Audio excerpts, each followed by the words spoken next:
What's happening, YouTube world? Welcome back to the channel. Thanks for tuning in. I'm Dusty, and this is the Shred Academy. Our topic for discussion today is carrying more speed on the trail and feeling more confident doing it. Today, I'm going to give you 5 tips to feel more confident to go faster. Hey guys, quick commercial, and it's echoey because I'm in the library study room where we do all of our editing almost every day. We spend a lot of time here. I wanted to thank everyone who's reached out so far to help get me to the Fox US Open after winning national champs Cat 1 40 to 44 Masters class. So I wanted to thank Edward Hicks. Super thanks, man. I wanted to thank Nanner LLC or Alibi Square, and then I have Ben Dresser as well, and Brian Stewart and Han Sports all reached out to sponsor. Now, I have made a quick change about how we're going to do this. I realized $300 was a lot to ask from anybody, and $100 kind of, a lot of people kind of wanted to do that. So I'm going to switch the $100 to going on the front, and we're going to do it in 2 columns. So everybody that's donated so far is going to go on the front of the jersey. Now, we're still going to open up the sleeve for $50 per sleeve. So $50 will get you on 1 sleeve. Now, I still need 6 sponsors at $100 to make this thing, and I have no stresses. I'm not worried about gas or food. So I could really use some support. If you'd like to donate, the link is in the description for my PayPal. Make sure it says friends and family, or it'll be tied in PayPal for a month. All right, guys, let's get back to your usually scheduled skills breakdown. My first 2 tips go hand in hand. The first one is our vision. We always want to be looking down the trail. We always want to be able to anticipate what's happening. If we're looking only 4 feet ahead of us, we cannot anticipate what's coming 20 feet ahead. And at speed, anticipating what's going to happen next is a big thing. So continuously looking down trail, not letting your eyes start to fall to the rock you're about to go over, that you've already seen 20 feet back. You've already picked the line. Don't look at it. Keep looking down trail. Now, that tip is going to go into my second tip, and that's having good body posture on the bike. Now, a lot of times I've seen coaches having people get in a real heavy attack position, and that's just really not setting you up for success. And neither is standing up really tall. We want to get in a position that we can either absorb things or we can push away things. So we want to be kind of like right in the middle of our leg travel. Now, I'm gonna talk about this more, but let's do it in a breakdown so this video isn't 45 minutes long.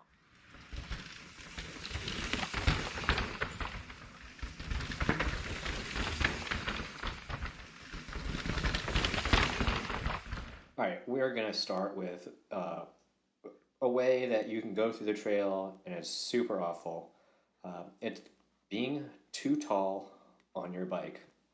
Notice how tall my legs are, almost fully extended, and my arms are fully extended. Now, this leaves me only with one thing that I can do. I can only absorb things coming up at me. I really can't push down in anything because I'm fully extended. It's not really much to say. You can tell how awful this looks. I'm not able to engage the bike, and eventually to go down this feature here, I have to go back down into some sort of attack position. So if you're standing tall on your bike, kind of like this guy, you need to start to bend those legs and bring yourself a little closer to that saddle. So let's go to the way opposite end of that. And this is just way too low. Now, as I come through here, I can't, on the opposite end of this, I can't absorb anything. Now, I can surely push away through things, but I'm so close to my bike, there's no room for body-bike movement or body-bike separation. So as I come through here, there's very little body motion on the bike. My chin is super low to the bars. If there was a big impact here or a big root, I would definitely either have my face come super close to the bars, or the bars would come smack my chin bar of the helmet. So from this, we just want to extend up just a little bit. So let's go into our next video where we'll look at a really good video of a nice body posture on the bike. Now we're going to have a look at some proper form going through some chunk. As you guys saw, we've got a rock there, we've got rock there, and we've got rock there. It's pretty chunky in the middle here. So this is a full speed version. All right, and now we'll come back and look at it at a quarter speed.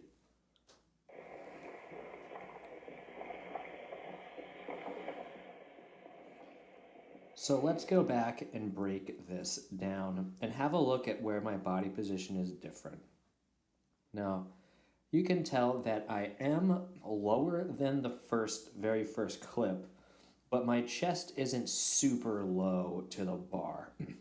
I've got plenty of bend in my elbow so that I can either push through things or I can absorb things with my arms.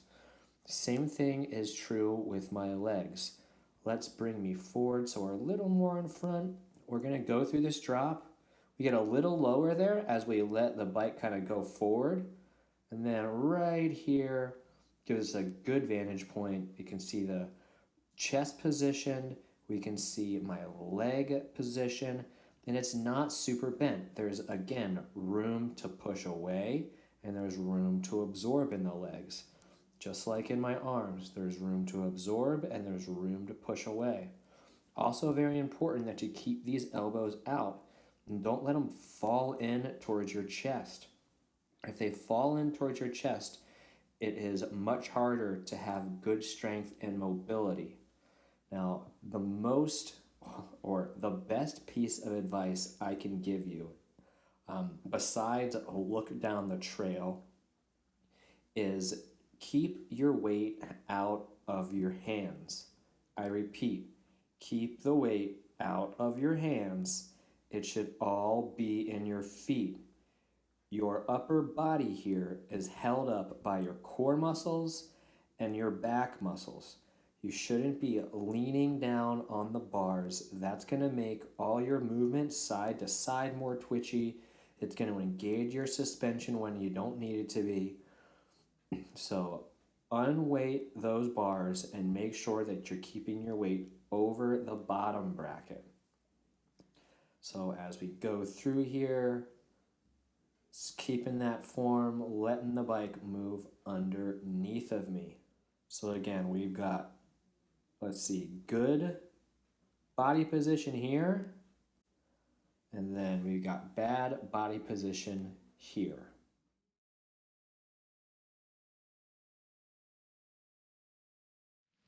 Okay, everybody, now that you're looking down trail and we've got some good posture on the bike, it's time to talk about how we're holding on to the bike. And I want to talk about our grip. Now, if we're gripping the bar super hard, and I see my muscles, my tiny ones that I have, if we're doing that on the bar, first off, it's taking a ton of energy to do that. And second off, it makes allowing the bike to move really hard because we're not trying to just keep the bike in one place. And finally, if you have to make a movement and you're like holding on real tight, the movement is going to be very twitchy and not flowy like it should be on a bike. So the third tip is nice, easy grip. There's no need to death grip. You know, here's how your grip should go. You should have one finger braking, okay? And then you have your meat hook right here, okay? Your brake finger and your thumb. They're gonna stop you from going over the bars, okay? And then you have these three guys. They wrap around the grip, okay? They're gonna keep you from going off the back, okay? So with a good grip, you should be able to be nice and light on that grip and kind of let the bike dance underneath of you. Now, that's going to bring us to our fourth tip, and it's going to be 2 in 1. It's allowing good body-bike separation for good body-bike movement, letting the bike dance underneath of you in rougher terrain like you see behind me. Now, if you're holding onto the bike and trying to fight it through you're going to get really tired, and the bike isn't going to be really working to its fullest ability. Now, on that note, if you're holding on really tight and you're braking and engaging that suspension through all this rough terrain, then it's going to feel even rougher on your arms. So let's go into a little bit of a breakdown of body-bike separation and body-bike movement. All right, our first breakdown here is going to be the grip. Now, in this clip, you can almost tell right here, if I zoom in, you can almost see my arm, my tiny muscles there, just kind of like stressing because of how hard I'm gripping the bike. Now, the harder you grip the bars, really, the less movement you're gonna have on the bike. So you can kind of tell my body is stagnant here, the bike is stagnant. As I roll through, it's just very clunky. It looks like I'm trying to move around, but I just can't. So too much of a grip is a bad thing. Now we're gonna scoot on over to another clip. And this clip has no body-bike separation. In fact, it has the opposite of that. Sometimes when people get scared, they'll start to clinch the bike with their knees. So if you clinch the bike with your knees and the bike starts to kind of dance to the one direction, it's going to hit your knee and you're going to feel like you have to go that way, or vice versa the other way, or back or forward. You can't move the bike around underneath of you if you're gripping it with your knees. Now, as well, good body-bike separation will allow for the bike to kind of move along these bumps underneath of you as you stay still on top of the bike. But if you're holding onto the bike with your knees and over gripping, you're just going to get jostled around with the bike. All right, let's have a look at some good body-bike movement brought about by good body-bike separation, which comes from good form and good grip. Now we can watch the bike dance underneath of me here, always moving around. I'm letting the bike move. I'm not forcing it, trying to get it not to dance around under me. Notice that my head stays pretty level going down the trail. I'm not going up, down, up, down, up, down, up, down. That's because I'm absorbing and pushing away with my arms and legs throughout.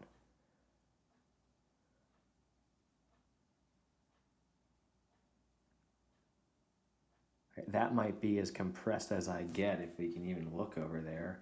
That might be as low to the bars as I got, and that's going off this little drop right here. So as we go out there, oh, wrong button. Right off that little drop right there. Now we're going to look at it from another angle.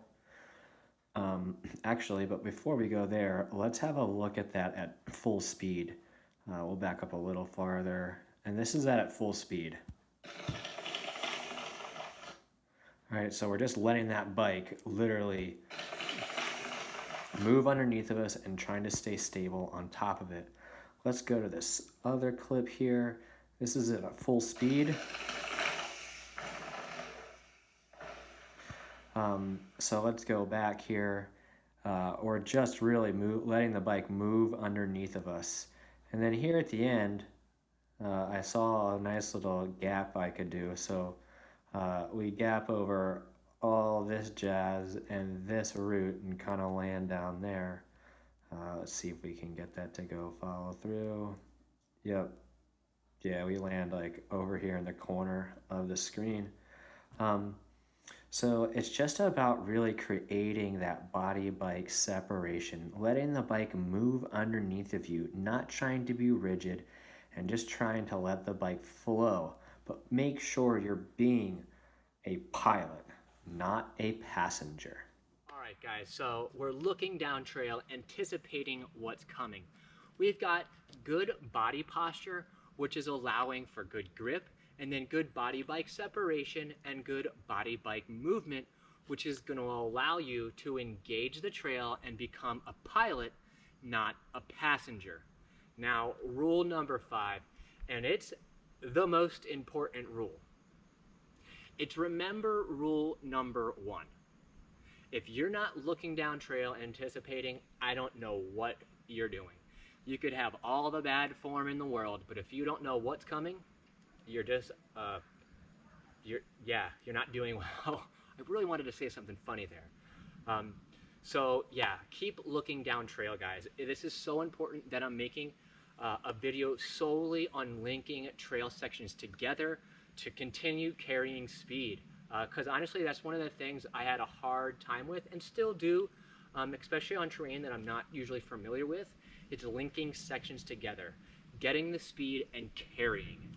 I hope you'll check that video out. I hope you liked this video. I hope it gave you some good tips. If you did, make sure to hit like, share, subscribe. Man, rough day for words. If you'd also think about becoming a Patreon, it helps me pay my bills so I can keep making these videos. Big thing, super thanks. I'm new to this. I only get half of that. YouTube takes 30% and then taxes take another 20%.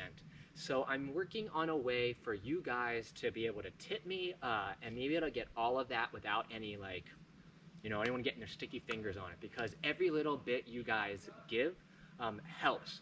And when YouTube takes it, and a lot of it, it really, I'm sure it devalues what you meant it for, and it really hurts me trying to pay the bills for the next week. So ride safe, ride hard. We'll see you in the next one. Be kind to each other. See you guys.